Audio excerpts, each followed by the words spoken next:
Hello guys, how are you? कैसे हैं आप सब? उम्मीद करता हूँ आप सब लोग खैर आफियत से होंगे।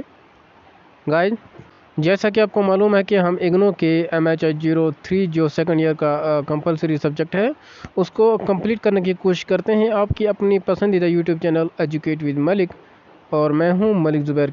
तो अभी तक हमने block 3 pre modern tradition part 2 का जो यूनिट 10 है मीडिवल हिस्टोरियोग्राफी इंडो पर्शियन, इसके 5 पार्ट देखे, जिसमें हमने सबसे पहले 4 पार्ट्स में देखा था सल्तनत पीरियड, और उसके बाद हमने देखा था मुग़ल पीरियड का जो अर्ली राइटिंग है और अकबर के ऑफिशियल हिस्ट्री राइट। आज हम देखेंगे एक नॉन ऑफिशियल, और इसी के साथ साथ थोड़ा बहुत हम देखेंगे जहांगीर के बारे में। तो आज के ये 2 टॉपिक्स हैं, अपना शुरू करते हैं। सो लेट्स स्टार्ट करने से पहले मैं फिर से आपको बता दूं कि अगर आपने अभी तक प्रीवियस क्वेश्चन को नहीं देखा है तो ये आपके सामने स्लाइड मैंने रखा है, जिसमें तमाम लास्ट ईयर के 6 क्वेश्चन पूछे गए थे मुग़ल पीरियड के बारे में, हिस्ट्री राइटिंग के बारे में। तो आप चाहें तो देख सकते हैं। तो स्टार्ट करते हैं अकबर के नॉन ऑफिशियल हिस्ट्री के साथ। निज़ामुद्दीन अहमद और अब्दुल कादिर बदौनी जो है वो 2 important historian of the period माने जाते हैं, जो कि नॉन ऑफिशियल का मतलब है कि जब अकबर जो था वो पहले तो ऑफिशियली लिखवाया करता था, कमीशन दिया करता था, तो जिसके बारे में हमने पहली वीडियो में देखा था। तो जब कोई हिस्टोरियन जो है, स्कॉलर जो है, वो ऑफिशियली उनके कहने पर नहीं लिखा करता था, बल्कि अपनी मन मर्जी के पर लिखा करता था, और जो कुछ उस वक्त हुआ करता था वो सब पेन डाउन करता था। तो उसी को कहते हैं नॉन ऑफिशियल हिस्ट्री। इन्होंने स्टार्ट कब किया था? जब इनको पॉपुलैरिटी लगा था हिस्ट्री सब्जेक्ट का, तो उन्होंने उसको फिर लिखा। उनको बेसिकली क्या हुआ कि जब उन्होंने पिछले के बहुत सारे प्रीवियस पास्ट के बहुत सारे हिस्ट्री पढ़े होंगे, तो उनके दिल में ये लग गया होगा कि हिस्ट्री भी कोई ख़ास सब्जेक्ट है, तो उसकी मशहूर वो मारूफ में होना, फिर और पॉपुलैरिटी बढ़ती जाना। फिर उन्होंने सोचा कि चलो हम भी इसमें कंट्रीब्यूशन करते हैं। तो फिर इन्होंने history of Muslim rulers in India के साथ लिखा था। ये किसी बुक का नाम तो नहीं है, लेकिन मैं आपको बता दूं कि ये आइडिया है। आप यूँ समझ लीजिए कि ये एक आइडिया है।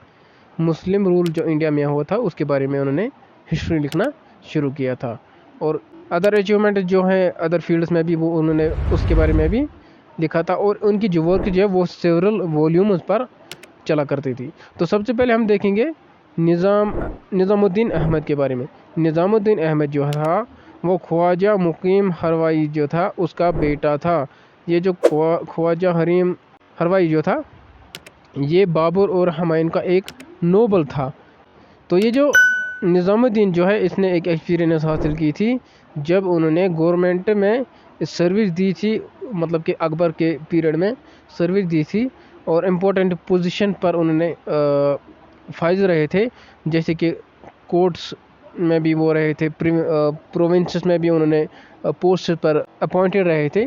तो वहाँ से जो एक्सपीरियंस उन्होंने हासिल की थी, फिर जाके एक्सपीरियंस की बुनियाद पर उसने वो हिस्ट्री लिखना शुरू किया था। उन्होंने हिस्ट्री के लिए एक ज़बरदस्त कंट्रीब्यूशन की थी अपनी वर्क के साथ। जो फर्स्ट वॉल्यूम उन्होंने जो फिर बुक लिखी थी, उसका जो फर्स्ट वॉल्यूम था उसमें मुस्लिम रूलर जो हैं इंडिया में आए थे up to the fall of Lodi dynasty जो है 1526 में जब उनकी फॉल हुआ था, तो वहाँ तक जो हिस्ट्री लिखी गई थी मुस्लिम रूलर्स के बारे में, तो वो हमें मिलता है उसकी बुक की फर्स्ट वॉल्यूम से। तो जो सेकंड वॉल्यूम है उससे हमें क्या मिलता है? मुग़ल रूलर्स के बारे में मिलता है 1526 से लेकर 1593 तक। जो थर्ड वॉल्यूम है उसका, उसमें रीजनल किंगडम जो आए थे इंडिया में, उसके राइज एंड फॉल देखा गया था, मिलता है। तो निज़ामुद्दीन अहमद के क्रेडिट में ये बात चलती है कि उन्होंने मेंशन किया था ऑल इम्पोर्टेंट इवेंट्स जो उस वक़्त अकबर के पीरियड में हुआ करते थे। यहाँ तक एक कंट्रोवर्शियल मंजर एक इवेंट हुआ था, उसको अबू फजल ने ओमिट किया था, रिमूव किया था, लेकिन ये क्रेडिट भी चला जाता है निज़ामुद्दीन अहमद के। तो इस हिसाब से अगर हम देखेंगे तो निज़ामुद्दीन की वर्क जो है वो इम्पोर्टेंट है। आर्मी डिपार्टमेंट जो था उसका इंचार्ज था, जिस पोस्ट का नाम मीर बख्श था। तो गवर्नमेंट एम्प्लॉय होने की वजह से वो एक क्रिटिकल अकाउंट या क्रिटिकल एवेल्युएशन प्रोवाइड नहीं कर सका, क्योंकि वो खुद तो गवर्नमेंट में था। जाहिर है कि जब कोई गवर्नमेंट में रहकर गवर्नमेंट के खिलाफ बोले तो गवर्नमेंट तो एक्शन में आती है। तो उस वक्त मुगल पीरियड में, अकबर के दौरान, जो कि गोल्डन पीरियड माना जाता है, अगर कुछ भी बोलता था तो वो मसला बिगड़ जाता था ना।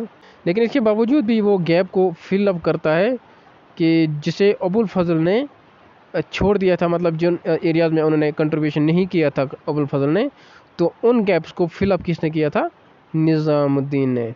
लेकिन अब सवाल है कि उसकी बुक का नाम क्या था। तो ये लीजिए, उसकी बुक का नाम था तबक़ात अकबरी, जिसको बाद में जो लेटर राइटर्स आए थे उन्होंने इसको एक इम्पॉर्टेंट एंड ऑथेंटिक बुक मानी जाती, तस्लीम करती, एक्सेप्ट कर रहे थे। तो उसके बाद जब भी वो कुछ अपनी हिस्ट्री लिखा करते थे लेटर स्कॉलर, तो उन्होंने इस तबक़ात अकबरी जो है उससे भी बहुत कुछ इन्फॉर्मेशन हासिल किया था, मतलब बोरो किया था। तो इसके बाद अब हम दूसरे स्कॉलर की देखेंगे जो कि नॉन ऑफिशियल में उन्होंने वर्क दिया था। तो वो था अब्दुल कादिर बदाऊनी। उसे माना जाता है कि हिस्ट्री एंड लिटरेचर का स्टूडेंट, यानी कि उसने बहुत कुछ पढ़ा था। क्योंकि क्या वजह है उसको स्टूडेंट कह सकते हैं? क्योंकि जब वो स्टूडेंट लाइफ में था तो वो घंटों का वक्त अपने रीडिंग और राइटिंग में लगाता था, हिस्ट्री के रिलेटेड, मतलब हिस्ट्री को रीड भी करता था और राइट भी करता था। उसके बाद एक अपनी वर्क भी दे दी जिसका नाम मुंतखबुत तवारीख। ये टी यहाँ पर भी लास्ट है और ये टी भी लास्ट है, या इनको एक ही पढ़ा जाए। तो ये मुंतखबुत तवारीख, जिसे आप यूँ कह सकते हैं मुंतखब अल तवारीख, लेकिन इसका नाम ही यही है, इसको हम पढ़ेंगे मुंतखबुत तवारीख। लेकिन ये दोनों मरतबा यहाँ टी आया है, इसको हम एक ही टी की सूरत में पढ़ेंगे। तो ये अलग मसला है, ये पर्शियन एंड उर्दू में पढ़ने का एक तरीका है जिसको हम वोकैबुलरी कहते हैं। तो ये वहाँ का मसला है, लेकिन शॉर्ट में इतना ही याद रखिए, मुंतखबुत तवारीख इसको पढ़ा जाता है। उन्होंने संस्कृत और क्लासिकल इंडियन म्यूज़िक जो है उसके बारे में भी बहुत कुछ इन्फॉर्मेशन हासिल की थी, और इसी के साथ साथ इस्लामिक थ्योलॉजी भी पढ़ी थी।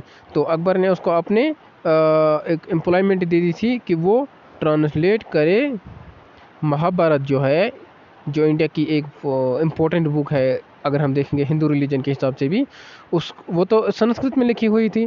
तो अकबर के कहने पर उसको पर्शियन में ट्रांसलेट किया गया था। तो आप ये जान लीजिएगा कि ये कितना इम्पोर्टेंट है। ऑफिशियली अगर देखेंगे ये है ऑफिशियल, लेकिन जो इन्होंने ये लिखा था वो नॉन ऑफिशियल है। ये इम्पोर्टेंट बात है, ये अकबर के कहने पर, ये इसने अपनी मन मर्जी के मुताबिक। अब इस बुक का जो फर्स्ट वॉल्यूम है वो किसके रिलेटेड है? जो दिल्ली सल्तनत है उसके बारे में लिखा गया था। और जो दूसरा वॉल्यूम जो है, और तीसरा volume, second and third volume जो है, उसमें हमें बायोग्राफिकल नोट्स हमें मिलते हैं स्कॉलर्स के बारे में, पोइट्स के बारे में, सूफी सेंट के बारे में, इवन कि अकबर के दौरान जो सूफी सेंट्स हुआ करते थे उनके बारे में हमें बायोग्राफिकल नोट्स हमें मिलते हैं, अकाउंट्स मिलते हैं थर्ड एंड सेकंड वॉल्यूम में। उसकी अकाउंट जो है वो एक मानी जाती है कि ये रीडेबल जो है, मतलब आसान लफ्ज़ों में लिखा गया है इस अंदाज से, ताकि इसको अभी भी पढ़ा जा सकता है, जिसमें हमें इम्पोर्टेंट फैक्ट भी मिलते हैं उस वक़्त की एडेड पीरियड। बदाऊनी जो है इसने क्या दिया, जो ऑफिशियल लाइन के रिलेटेड हमें जो व्यूज़ मिला करते थे उसके बगैर उन्होंने अपने एक एनालिटिकल इंडिपेंडेंट माइंड बनाया था कि वो ऑफिशियली जो जिस तरह लोग सोचा करते थे, अकबर सोचता था, वो उस अंदर से नहीं सोचा, बल्कि उन्होंने अगर अकबर ने कोई बुरा काम भी किया था तो वो तो उसको अच्छा लिखवाया करता था। मिसाल के तौर में आपको एग्जांपल से समझाता हूँ। लेकिन जो बदाऊनी है इसने उसको बुरा ही माना है। एक ज़रूरी इम्पोर्टेंट बात जो है वो ये है कि बदाऊनी की जो सेकंड इम्पोर्टेंट पॉइंट है, वॉल्यूम जो है, सेकंड इम्पोर्टेंट वॉल्यूम, उसको समझने के लिए हमें अबुल फजल का जो अकबरनामा है उसको भी पढ़ना पड़ेगा, ताकि हमें अकबर की पीरियड जो है उसके बारे में पूरे का पूरा अंडरस्टैंडिंग हो सके। और यहाँ एक एहसास हमें मिलता है कि हम ऑफिशियली जो लिखाया जाता था उससे इंडिपेंडेंट होकर हम पढ़ रहे हैं, उसके रिलेटेड हमें इंफॉर्मेशन मिलती है। तो इस तरह की एक बहुत बड़ी इंपॉर्टेंट बात जो है वो बदाऊनी के बारे में हमें मिलती है, अब्दुल कादिर बदाऊनी। अब हम नेक्स्ट टॉपिक देखेंगे, एक छोटा सा टॉपिक है, इसके 2 स्लाइड्स हैं। जहांगीर के पीरियड दे इंडो पर्शियन लिटरेचर के बारे में देखेंगे, हिस्टोरियोग्राफी के। जहांगीर जो है इसने डिसाइड किया था कि ऑटोबायोग्राफिकल हिस्ट्री जो है, जिसे बाबर ने स्टार्ट किया था एक ट्रेडिशन बनाकर, उसी को कंटिन्यू करे। फिर उन्होंने 7th रीजनल ईयर तक उसे लिखवाया था। उसने बाकी जो स्कॉलर्स हैं उनको रिक्वेस्ट की थी कि वो इन्हें उस पीरियड के दौरान जो है बायोग्राफिकल अकाउंट्स वो तैयार किया करें। और यहाँ तक कि शेख अब्दुल हक जो है उसको भी रिक्वेस्ट की थी कि वो अपने आप को इसके जो है तारीख में ऐड करवाएं। अलबत्ता जो शेख है वो तो कुछ कर नहीं सका, अलबत्ता उसके चूँकि वो उस वक्त बहुत ज़्यादा बूढ़ा हो गया था तो वो अपने वर्क को कंटिन्यू नहीं कर सका। तो फिर उन्होंने उसके बेटे जो है काजी नूरुल हक जो है उसने कंपाइल किया था अपने बाप के हिस्ट्री को। और उसके बाद क्या लिखा, उसका नाम क्या लिखा, उसका टाइटल क्या था, ज़ुब्दतुत तवारीख। यहाँ पर भी एक वोकैबुलरी का मसला है, यह है ज़ुब्दतुत तवारीख, जो कि एंड होता है जहांगीर पीरियड के आसपास, आप यूँ कह सकते हैं। और इसमें हमें मुस्लिम रूलर्स ऑफ इंडिया के बारे में इंफॉर्मेशन मिलती है, यानी कि इसके बारे में लिखा गया था। जहांगीर ने अपनी भी एक बुक लिखी थी, अपनी मेमोरीज लिखी थी, जिसमें उन्होंने बहुत कुछ लिखा था अपने बारे में, तुज़ुकी जहांगीरी। अलबत्ता हिस्टोरियन, जो मॉडर्न हिस्टोरियन है, वो इसको मेजर सोर्स कहा जाता है, जो कि जहांगीर का अपना पीरियड था। इसी जहांगीर पीरियड के दौरान का जो एक और राइटर था नेमतुल्लाह हरवाई, वो खानी जहां लोडी जो है उसके अंडर उन्होंने लिखा था एक हिस्ट्री, जिसमें उन्होंने Afghan tribes and Afghan rulers के बारे में, लोडीज़ के बारे में, सुरूज़ के बारे में, जैसे कि शेरशाह सूर जो है उनके बारे में उन्होंने बहुत कुछ वॉल्यूम्स में लिखा था हिस्ट्री।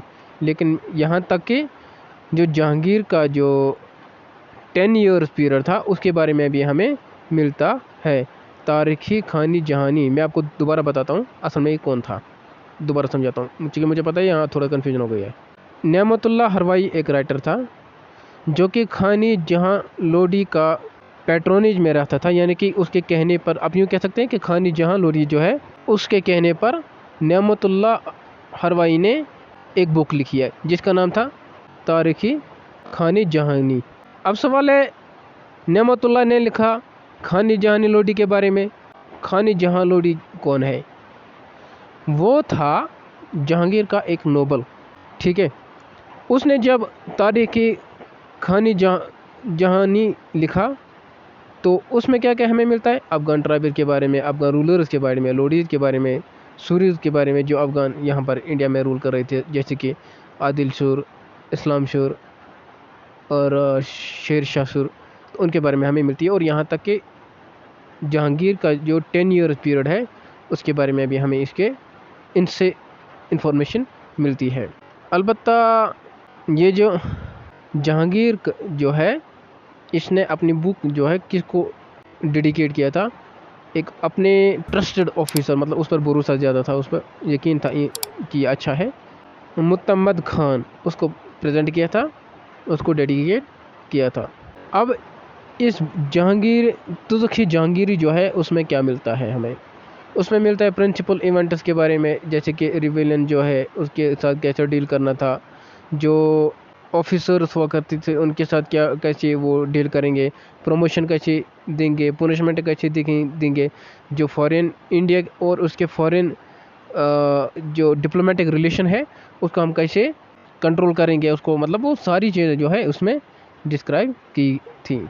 और ये सारी चीज़ें जो नैरेटिव्स हमें मिलती है वो ईयर बाय ईयर, यानी कि हर एक साल में क्या हुआ, दूसरे साल में क्या हुआ, तीसरे साल में क्या हुआ, तो ये सारी इन्फॉर्मेशन, तो इसी की वजह से इसको जो जहांगीर की तुज़ुकी जहांगीरी है उसको मेजर सोर्स माना जाता है जहांगीर पीरियड के बारे में। तो आगे बढ़ते हैं।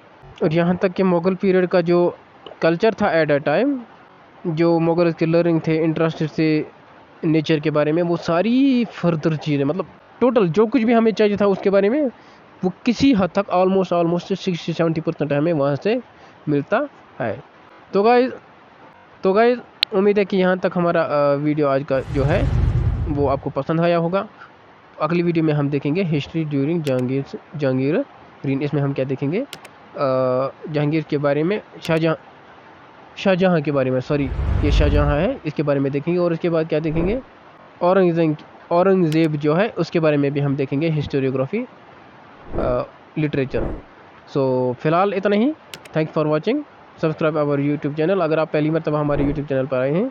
और अगर वीडियो बहुत ही ज़्यादा पसंद आ गया तो आप हमारे यूट्यूब चैनल के जितने भी वीडियोज़ हैं उनको भी देखा कीजिए, और अपने दोस्तों के साथ, अपने रिश्तेदारों के साथ, अपने फ्रेंड्स के साथ ज़रूर शेयर कीजिए, ताकि आपको और उसके उनको भी फ़ायदा मिल सके और मुझे भी फ़ायदा मिल सके। सो थैंक्स फॉर वॉचिंग, मिलते हैं अगले टॉपिक के साथ अगली वीडियोज़ में। तब तक के लिए दीजिए इजाज़त, बाय बाय।